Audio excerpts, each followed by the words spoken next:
Hello, kiddos. Welcome back to my channel. Today, we are going to deal about curiosity, the invisible world beyond our naked eye. Look around you. Can you see everything that exists? Not quite. There is a whole world hidden from our eyes. A world so tiny it takes a microscope to explore. The invisible world is where we dive into the invisible world of microorganisms. Yes, but not just germs. We will meet bacteria, fungi, viruses, algae, and protozoa. Some are helpful, some are harmful, and all are fascinating. Tiny creatures, mighty deeds, from curd to disease, from soil to seas. Let's zoom in and explore the unseen, the micro world where science gets keen. Ready to shrink down and explore? Grab your curiosity because the invisible world is about to get visible.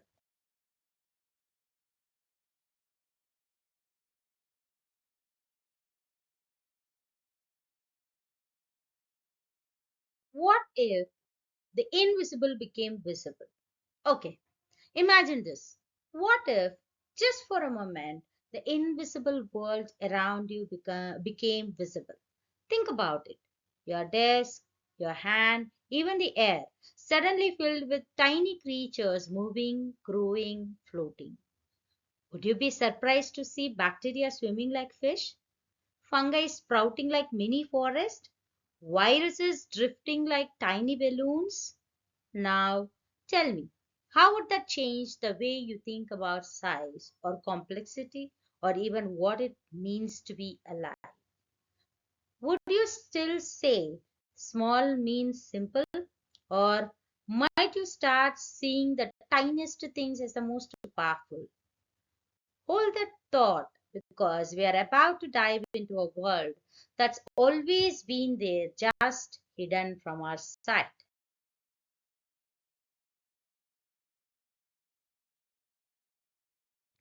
Have you thought how these tiny living beings interact? Let's stretch our imagination a little more. Have you ever wondered how these tiny beings interact with each other? Do they just float around alone, or do they have friends, rivals, maybe even enemies? Some microbes help each other grow, like besties sharing snacks. Others, they compete, fight, or even launch microscopic attacks. And guess what? Some of them live inside you, keeping you healthy, protecting you, working quietly behind the scenes. But not all are friendly. Some cause disease, stir up trouble, and change the way your body works. So, here is a question for you. If these tiny creatures can form teams, battle, and even shape entire environments, what does that say about their world and ours?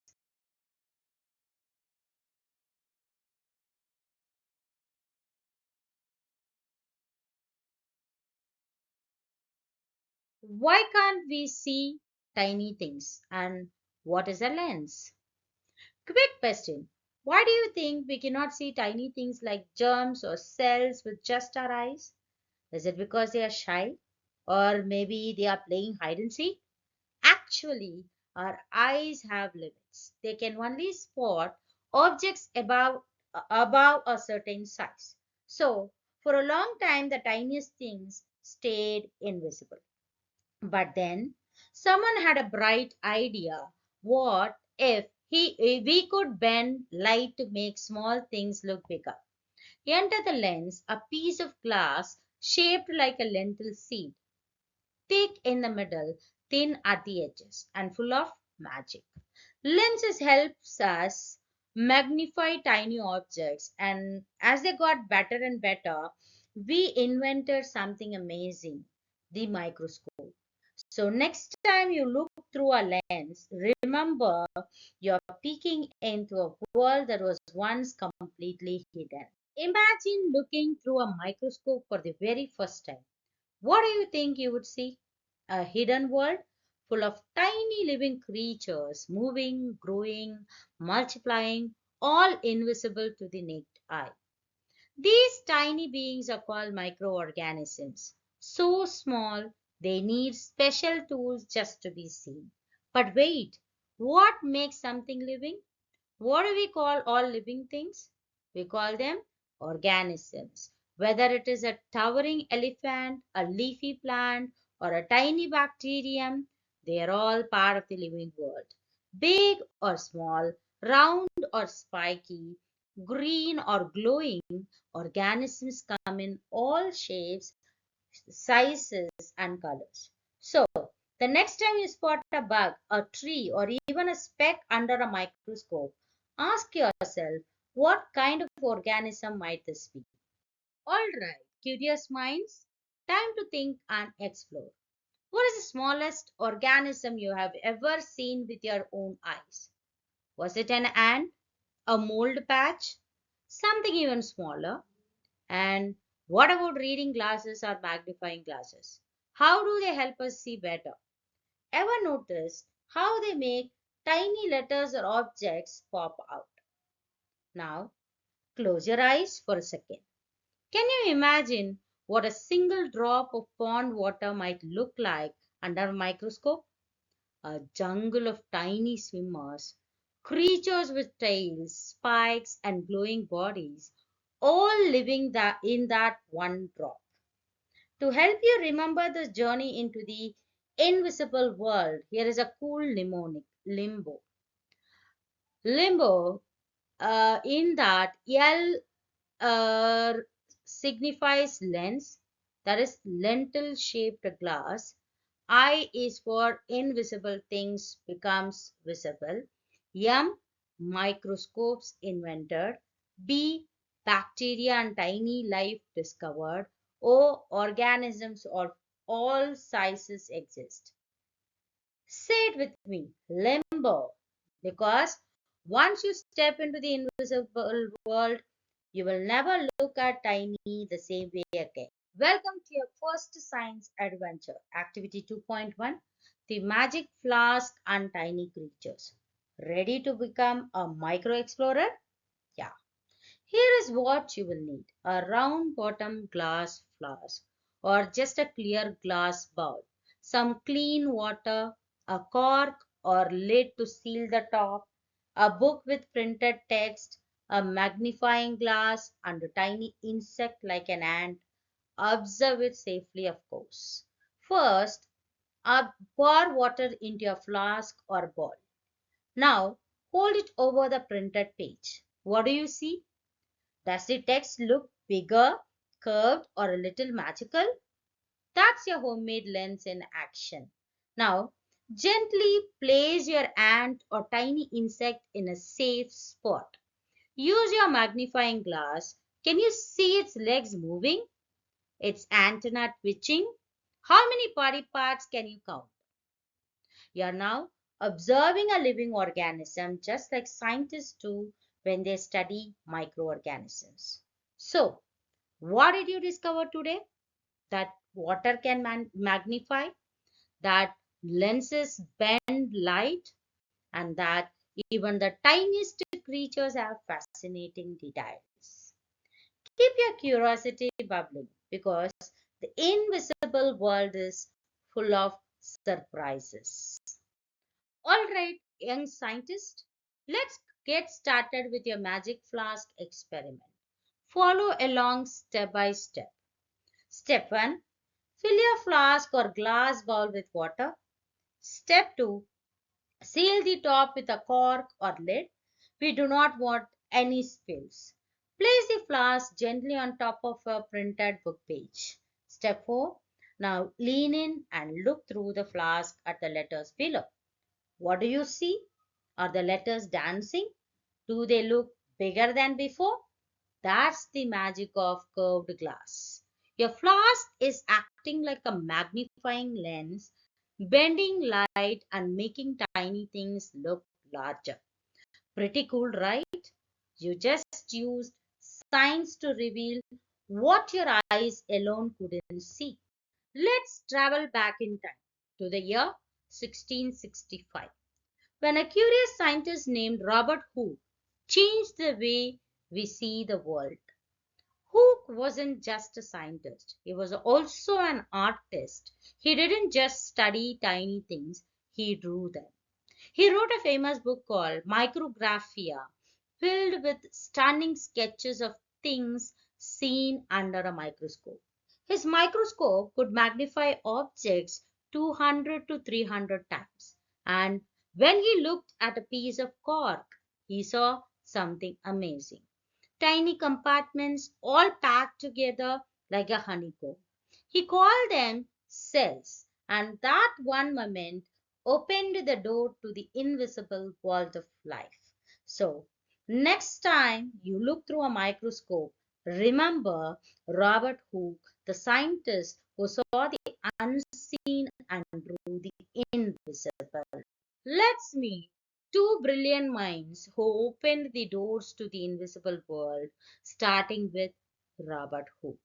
When Hooke looked at cork through his microscope, he saw tiny compartments like a honeycomb. He named each one a cell, and that was the first time this word was ever used in science. Hooke saw cork, honeycomb, called it cell. Easy to remember, right? Now, let's meet Antoine van Leeuwenhoek, a lens-making genius from 1660s. He made better lenses and microscopes, so powerful he was the first to clearly see bacteria, blood cells, and other tiny living things. That's why he is known as the father of microbiology. Leeuwenhoek, lenses plus living things. Want to hear something cool? The full title of Hooke's book was Micrographia, Physiological Descriptions of Minute Bodies Made by Magnifying Glasses, printed in London way back in 1665. So, thanks to Hooke and Leeuwenhoek, we do not just imagine the invisible world, we see. Let's zoom in on something truly amazing, the cell. Did you know that all living beings, from tiny microbes to giant trees, are made up of cells? Yes. Cells are the basic building blocks of life, like tiny rooms that make up the house of every living thing. And guess what? You do not need a fancy lab to see them. A microscope or even a foldscope can reveal their hidden beauty. Activity 2.2. Look at onion cells. Step by step process. Ready for a real experiment? Let's look at onion cells. Here is what to do. Step 1. Take an onion bulb and wash it clean. Step 2. Cut it vertically and gently pull out the thin transparent layer that is the onion peel. Step 3. Soak the peel in saffronin stain for 30 seconds. It will turn the cells pink. Step 4. Rinse the peel in water to remove the extra stain. Step 5. Place the peel on a glass slide using a thin brush. Step 6. Add a drop of glycerin. It keeps the cells moist and clear. Step 7. Place a cover slip gently using a needle. Be careful to avoid air bubbles. Step 8. Wipe off extra glycerin with blotting paper. Step 9. Now, view your slide under microscope or foldscope. What do you see? Rows of tiny pink bricks. That is your first glimpse into the world of cells. Congratulations, you have just seen the building blocks of life with your own eyes. Let's take another look, this time at the onion peel under the microscope. What do you see? Rectangular cells, all closely packed together. No gaps, no spaces, just neat rows like bricks in a wall. These are plant cells and they are beautifully organized. Want to explore more? Try observing peels from different plant leaves, spinach, rose, or even banana. You will find they're all made of cells too. each with its own shape and pattern. Now, here is something to think about. If plants are made of cells, what do you think the body of an animal is made of? Yes, cells again. Just like plants, animals, including you, are made of cells too. So, whether it's a leaf or a cheek, cells are the tiny units that build the living world. Let's lock in what we have learned with a fun memory trick to remember the steps of our onion cell experiment. Just think of the letters S, O, G, C, B, C, M. Say it with me. SOCVCM. Sounds like a secret science code, right? Yes. S stands for stain with saffronin. O stands for onion peel. G stands for glycerin drop. C stands for cover slip. V stands for view under microscope. C stands for cells appear rectangular. M stands for made of cells, both plants and animals. Now, you have got the steps looked in your memory from stein to microscope to the magical moment when cells appear. Keep practicing your science spells and soon you will become a microscope master. Are you all ready to explore a part of you under the microscope? Today, we are investigating human cheek cells to discover what cells really look like up close. Let's walk through the steps carefully like true scientists. Step by step instructions. Step 1. First, rinse your mouth with clean water. We want a fresh sample. Step 2. Take a clean toothpick and gently scrape the inside of your cheek. Step 3. Place the scraped material in a drop of water on a glass slide. Step 4. Add a drop of methylene blue stain. This helps make the cells visible. Step 5. Wait for 1 minute. Let the stain do its magic. Step 6. Add a drop of glycerin to keep the cells moist and clear. Step 7. Place a cover slip carefully. Avoid air bubbles. Step 8. Wipe off any extra glycerin with blotting paper.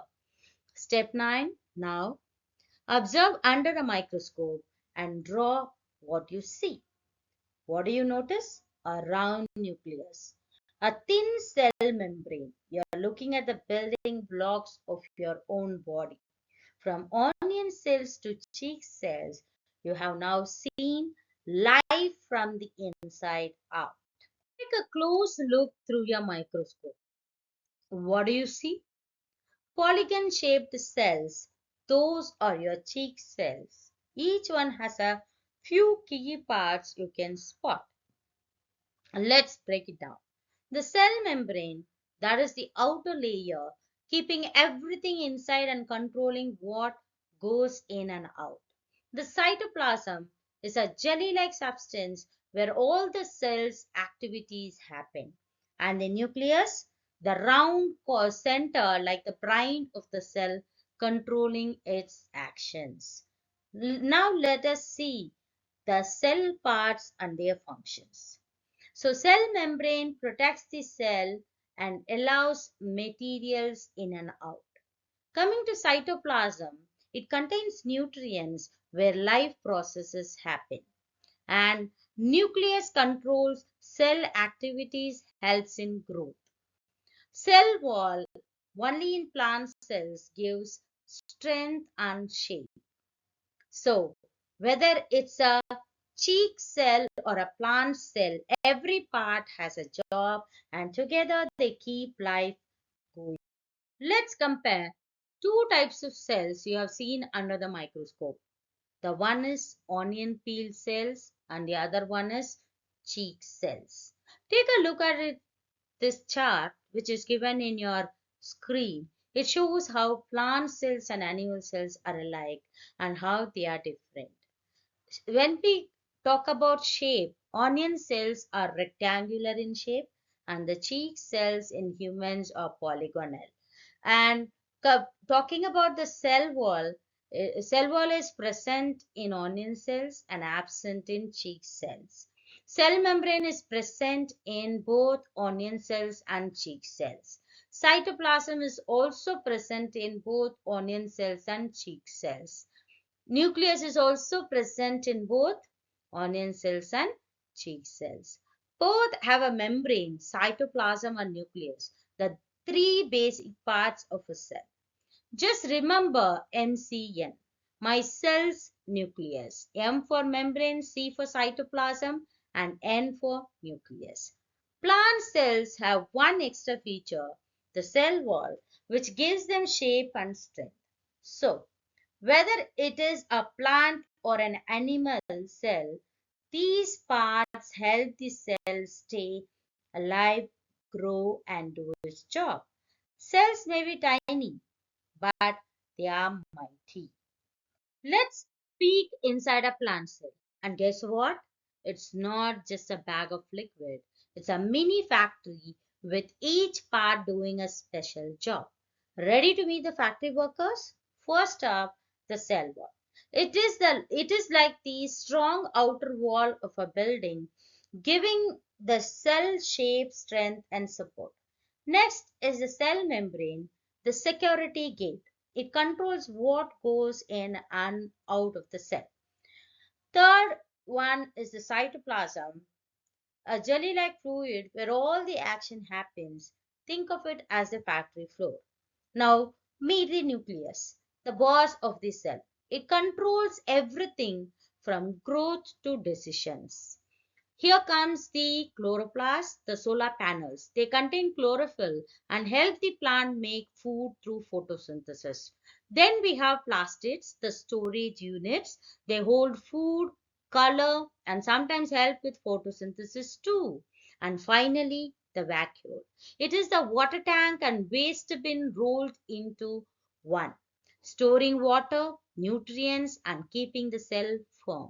So, you see, every cell is a busy little factory with each part working hard to keep the plant alive and growing. Next up, let's see how animal cells compare. Let's step into the world of animal cells. Another busy factory, but with a few differences from plant cells. Meet the team that keeps your body running. First up, the cell membrane. It's like the security gate of the cell, controlling what enters and exits, keeping things in order. Next is the cytoplasm, the jelly-like fluid inside. It is the site of all the chemical reactions like the buzzing workshop floor. Here is the nucleus, the brain of the cell. It gives instructions, stores DNA, and keeps everything organized. Small vacuoles. Animal cells sometimes have small vacuoles. They store dissolved substances like nutrients or waste. Think of them as mini storage boxes. And finally, the mitochondria. These are the powerhouses of the cell. They generate energy to keep everything running.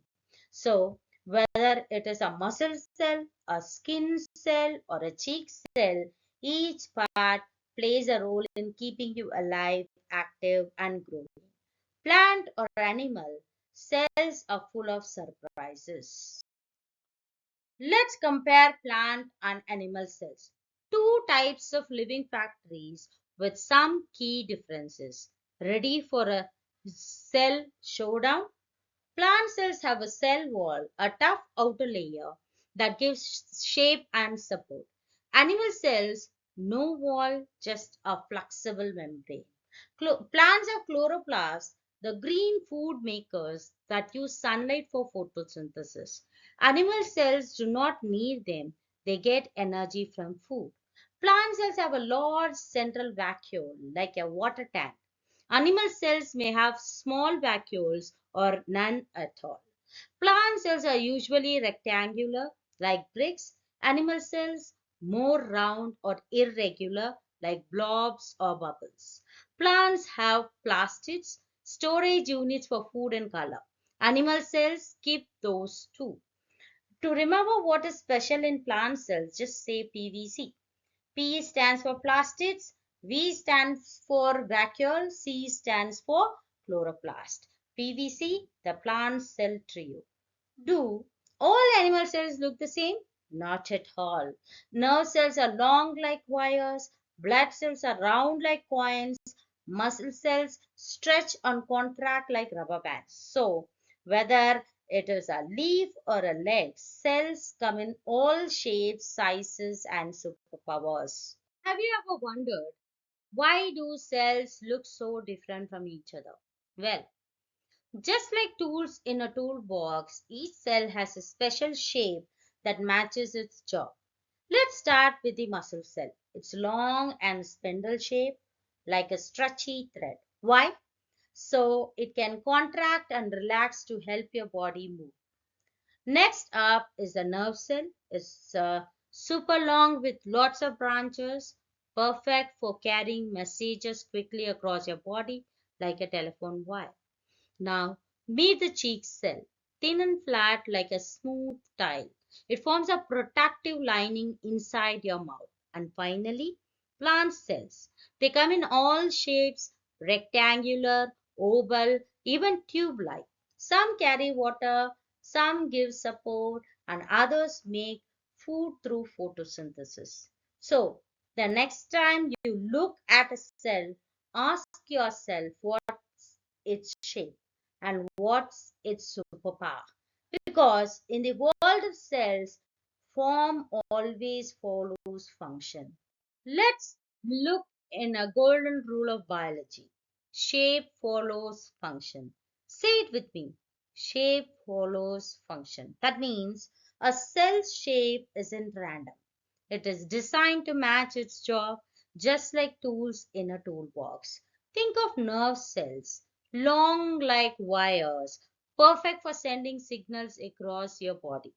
Muscle cells are stretchy like threads, so they can contract and help you move.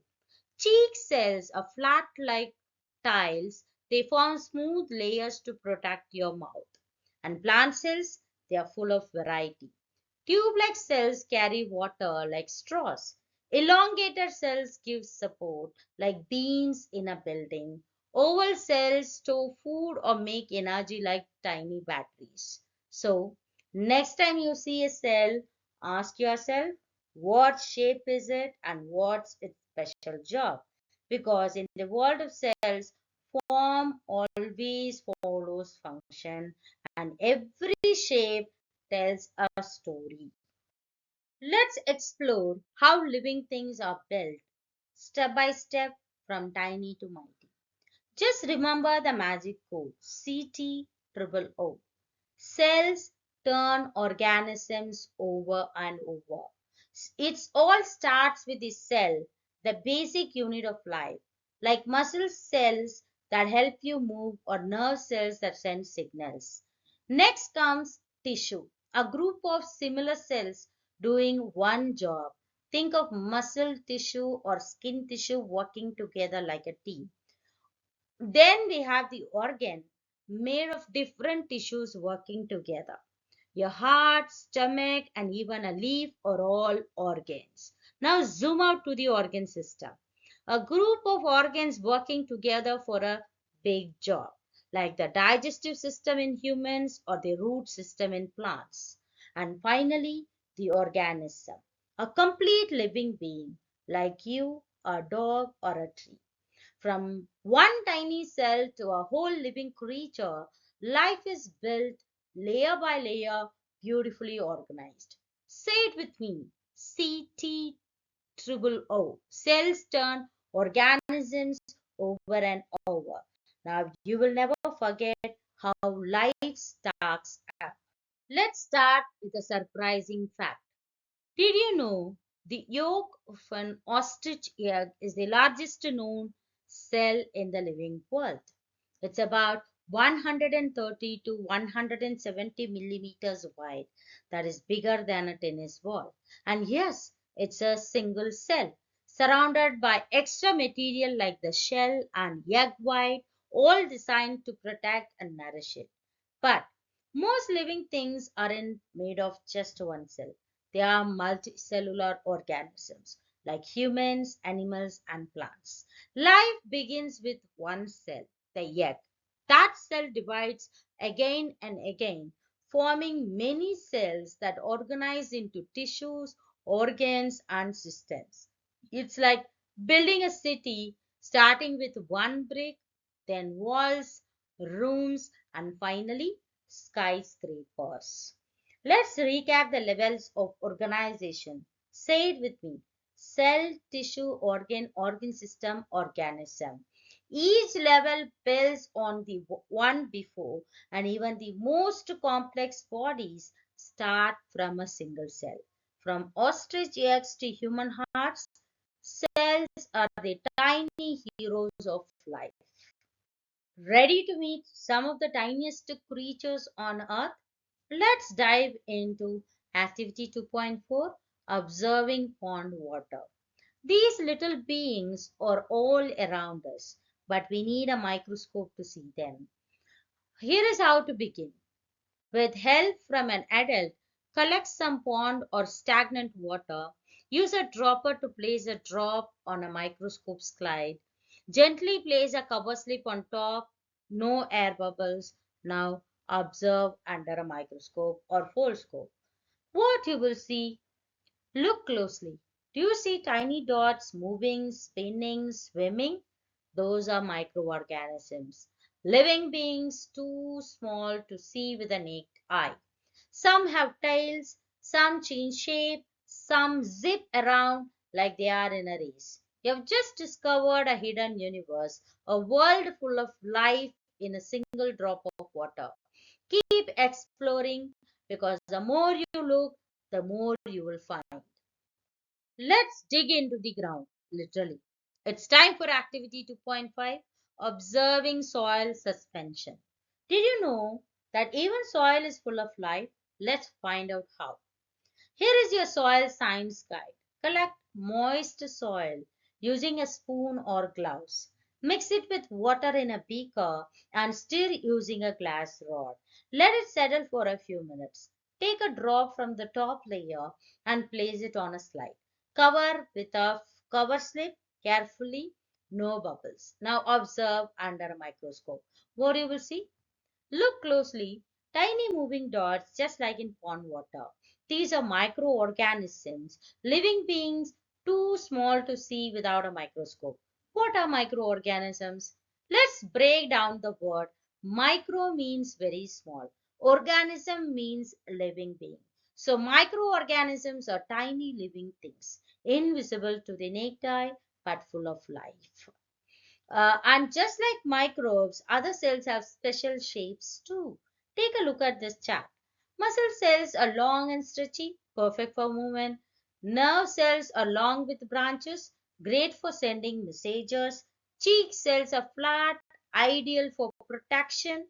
Plant cells come in all shapes, tubes to carry water, ovals to store food.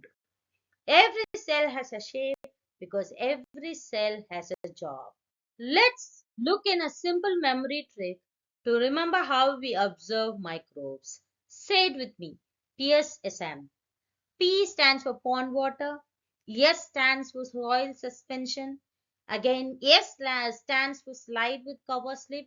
And M stands for microorganisms appear. That's your micro adventure checklist. Microorganisms are found in water, soil, and even in the air around us. But they are so tiny, you need a microscope or foldscope to see them. And when you do, you will see them move, wiggle, and swim on all kinds of shapes. From pond drops to soil specks, microbes are everywhere just waiting to be discovered. Let's take a look at what students discovered under the microscope. Tiny living organisms in pond water and soil suspension. These tiny beings are called microorganisms or microbes, too small to see with the naked eye, but they play big roles in nature and health. Meet the amoeba, a single-celled protozoa with an irregular shape. It moves slowly almost like it's crawling through jelly. Next up is the paramecium, also a protozoa, but this one zooms around using tiny hair-like structures called cilia. It's like a micro swimmer with paddles. And here is algae, green and full of chlorophyll, just like plants. It moves using special structures and helps make oxygen. So, whether it is crawling, swimming, or floating, these pond water microbes are alive, active, and essential to life. Microbes do not just magnify, they reveal a whole hidden universe. Let's dig into the soil and discover the tiny creatures hiding inside. Using microscopes, students found a variety of microorganisms in soil suspension, each with its own shape, color, and superpower. First up, bread mold. It's a type of fungus with branched filaments and sac like structures. No chlorophyll here, it feeds on dead matter. Next, mold. It is also a fungus. It has a brush like structure, like tiny paint brushes growing in the soil. Then we have algae, green and spherical, packed with chlorophyll. They help make oxygen and can even float in water. And finally, bacteria. They come in all shapes, spherical, spiral, or rod shaped, some with hair like projections that help them move. And here is a very small um, memory tip to remember the types of microbes. Just to say PAFAB. P stands for protozoa, that is amoeba and paramecium. A stands for algae. F stands for fungi, bread, that is bread mold or mold. And again, E stands for algae, and B stands for bacteria. Puff up your micro memory booster. So, whether it's pond water or soil, microorganisms are everywhere working quietly to keep nature alive. Let's talk about something even tinier than bacteria, viruses. Viruses are microscopic, but they are not made of cells. That's why we call them acellular. They cannot grow or multiply on their own. They need to enter a living cell to reproduce. And they are sneaky. They can infect plants, animals, and even bacteria. How are we connected to microbes? Now let's zoom out. Where do microbes come from? Everywhere. They are in the air, water, soil, and even inside our bodies, especially in our gut, helping us digest food. Ever seen a lemon, tomato, or orange go bad? That fuzzy, powdery, or cotton like growth? That is microbes at work, growing on rotting food. You can spot them using a microscope or a foldscope and discover the hidden world that is always around us. From helpful gut bacteria to sneaky viruses, microbes are part of our world, and now you have learned how to find them, study them, and understand them. Keep exploring because the tiniest things often have the biggest stories. Why don't pickles and murabas rot? Ever wondered why your grandma's pickles and sweet murabas stay fresh for months? It's all thanks to salt, sugar, and spices. These act as natural preservatives. High amounts of salt or sugar stop microbes from growing, so no rotting, just deliciousness. Microbes live in all conditions. Microbes aren't just in your kitchen, they are everywhere, from boiling hot springs to freezing snowy lands, and of course, in our everyday soil, water, and air. They come in cool shapes too, round, rod like, or irregular. It's like a microscopic zoo. Microbes help clean the environment. Want to see microbes in action? Let's do activity 2.7, making manure. Mix soil with fruit and vegetable peels. Leave it for 2 to 3 weeks. The peels turn into dark, nutrient rich manure, perfect for plants. Microbes like bacteria and fungi break down the waste creating natural fertilizer, and helping clean the environment. So, whether they are preserving pickles, surviving in extreme places, or turning trash into treasure, microbes are tiny heroes doing big jobs. Keep exploring because science is everywhere, even in your lunchbox and garden. Long before microbes existed, the Vedas spoke of krimi, tiny creatures, some visible, some invisible. Ancient texts knew that these creatures could be helpful or harmful. A glimpse into early microbial science. Microbes as nature's cleansers. Microbes do not just live quietly, they are nature's cleanup crew. They break down dead plants and animals, returning nutrients to the soil. This helps new plants grow, but microbes need the right temperature and moisture to do their job well. Microbes make biogas. Some microbes are anaerobic, they live without oxygen. They break down organic waste and release methane gas, a clean fuel called biogas. Methane is used for cooking, heating, electricity, and running vehicles. From ancient Vedic knowledge to modern biogas plants, microbes have always been part of our story. They clean, they fuel, they heal, and they are still teaching us new things every day. Close your eyes and imagine a world without microbes.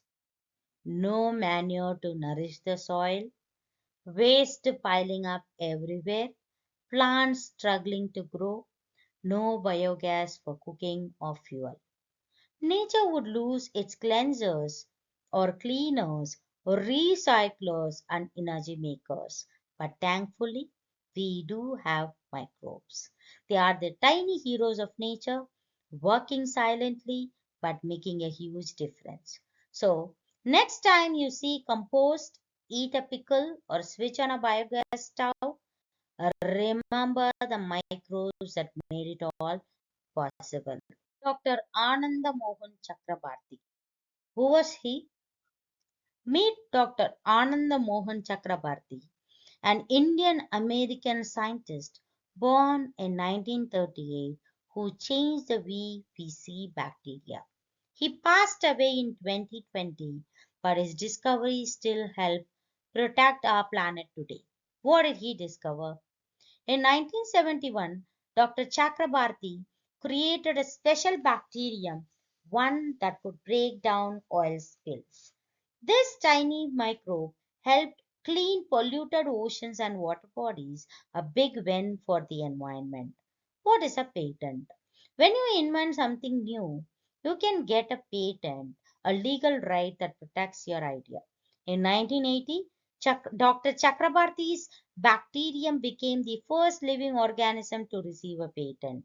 His work showed the world that science and creativity can solve real problems and that even microbes can be heroes. So, if you love asking questions, solving problems, and exploring the invisible world, you're already on your way to being a scientist. Just like Dr. Chakrabarti, you might discover something that helps the whole planet. Why is this work important? Dr. Chakrabarti's work was more than just a scientific breakthrough. It showed the world how microorganisms can help fight pollution. He inspired scientists everywhere to use microbes for environmental protection, turning tiny organisms into powerful tools for a cleaner planet. Think like a scientist. What other problems can microbes help solve? Let's see. Decomposing waste, treating sewage, making compost, producing medicines, creating biogas, cleaning toxic chemicals. Microbes are tiny, but they are mighty, and they are helping us build a cleaner, healthier planet. So, the next time you look at a drop of water, a pile of compost, or a medicine bottle, remember the microbes working behind the scenes. And maybe one day you will be the best scientist who discovers the next microbial superhero. Microorganisms in our kitchen, the magic of ease, making dough rise fun and flavorful. Let's step into the kitchen because microorganisms are cooking up something amazing. Meat yeast, a type of fungus, and yes, a microorganism. When you mix flour, sugar, and warm water, yeast begins to grow. It releases carbon dioxide gas, forming tiny bubbles that make the dough soft and fluffy.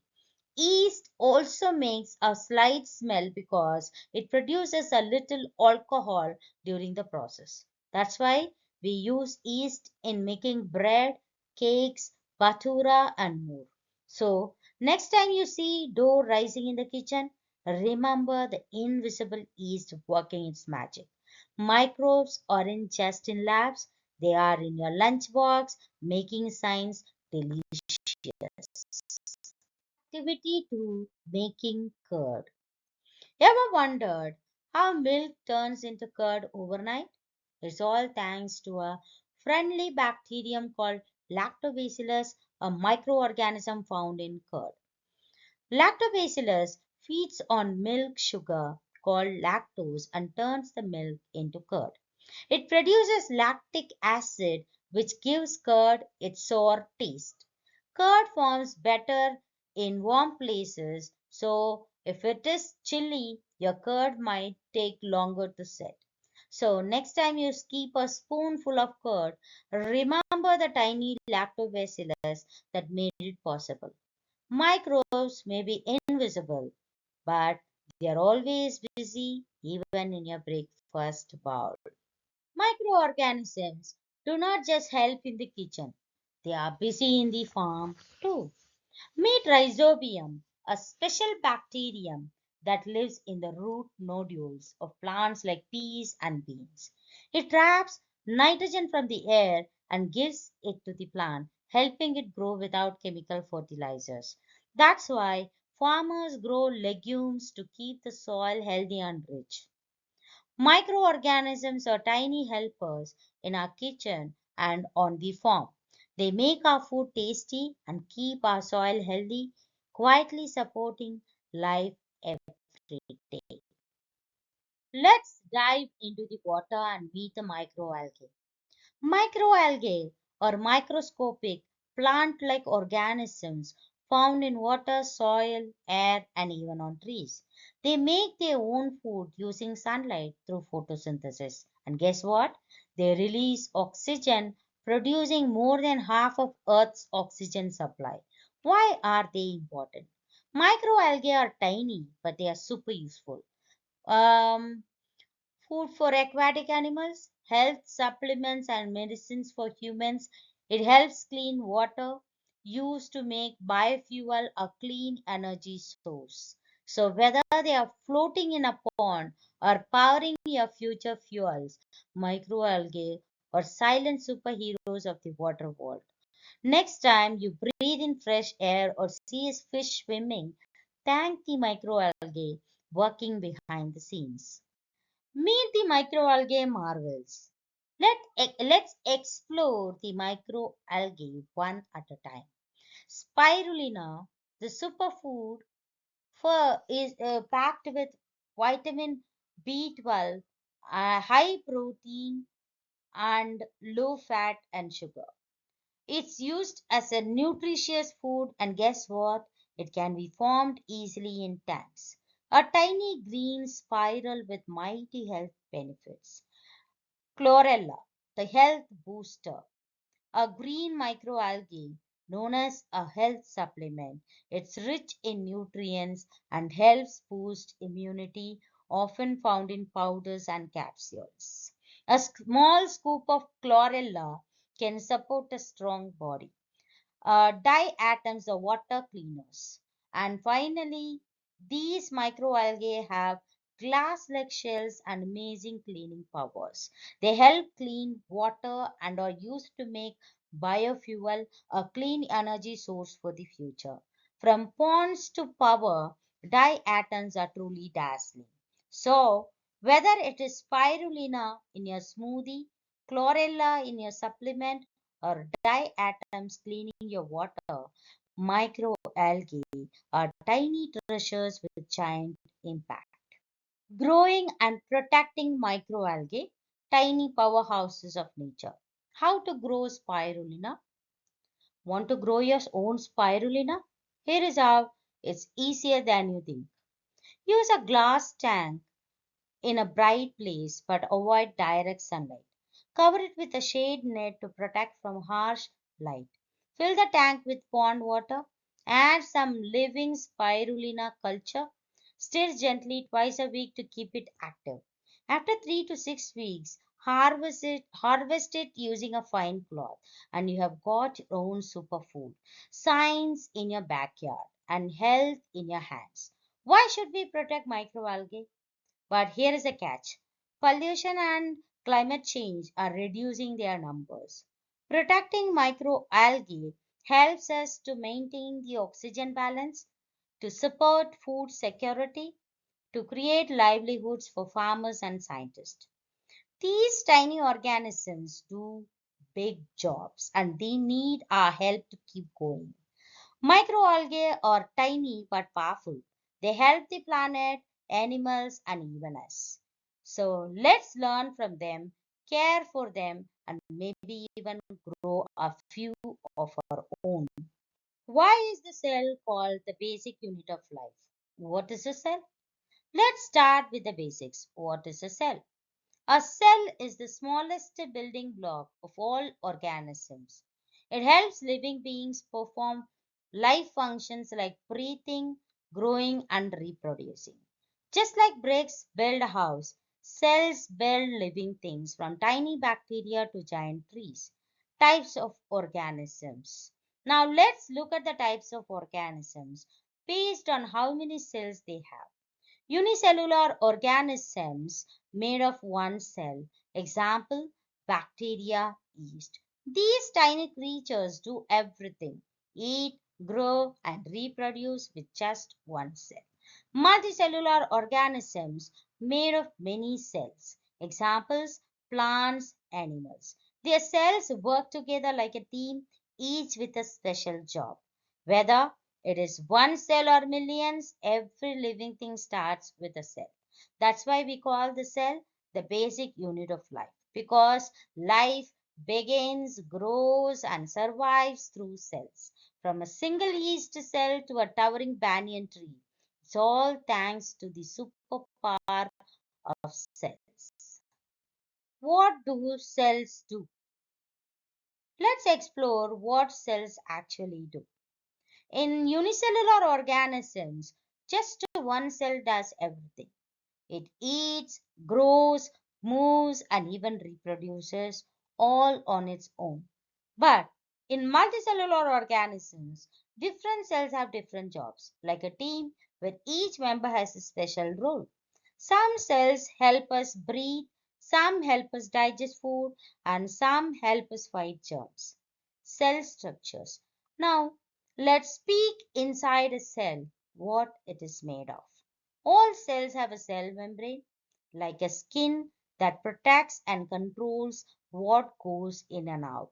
Fungi have a cell wall but no chloroplast, so they cannot make their own food. Bacteria have a nucleoid, not a true nucleus, but it still holds their genetic material. Plant cells have a cell wall and chloroplast, so they can make food using sunlight. Animal cells do not have a cell wall or chloroplast, but they have other parts to help them move, grow, and survive. So, whether it is a single cell doing it all or millions of cells working together, cells are the tiny engines of life. And inside each cell is a world of structures, each with a job to keep life going strong. We see cells. Cells are very tiny, so small that we cannot see them with our eyes. To explore this hidden world, we use a tool called a microscope. A special type The electron microscope can magnify a cell up to 10 lakh times. That's like zooming in on a grain of sand until it looks as big as a mountain. All living things are made of cells. They are the basic unit of life, helping organisms live, grow, and survive.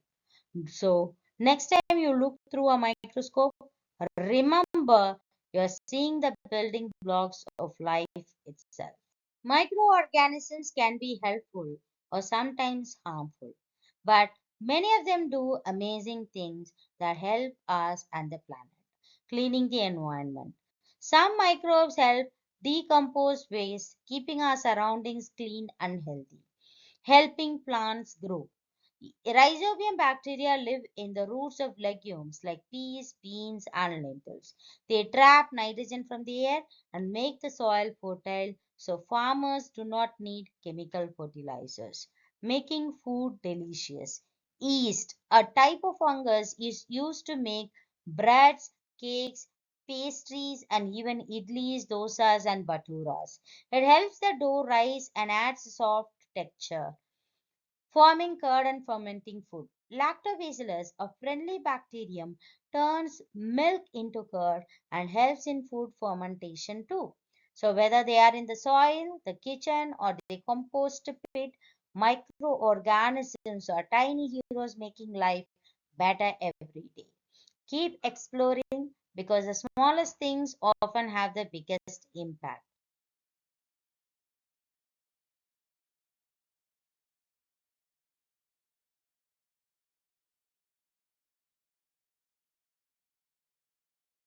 Microorganisms are tiny living beings. Some are helpful, some can be harmful. Can you name one helpful microbe from the kitchen and one that helps plants grow? Yes.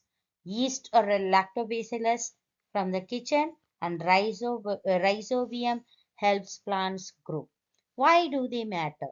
Microbes help us make tasty food, grow healthy plants, clean the environment, create energy like biogas, even make medicines. They may be invisible, but they are everywhere, working silently to support life. Imagine you could invent a new microbe. What job would you give it? A microbe that cleans plastic? One that grows food faster? Let's hear your ideas. Microorganisms are the basic helpers of life in our food, farms, and future.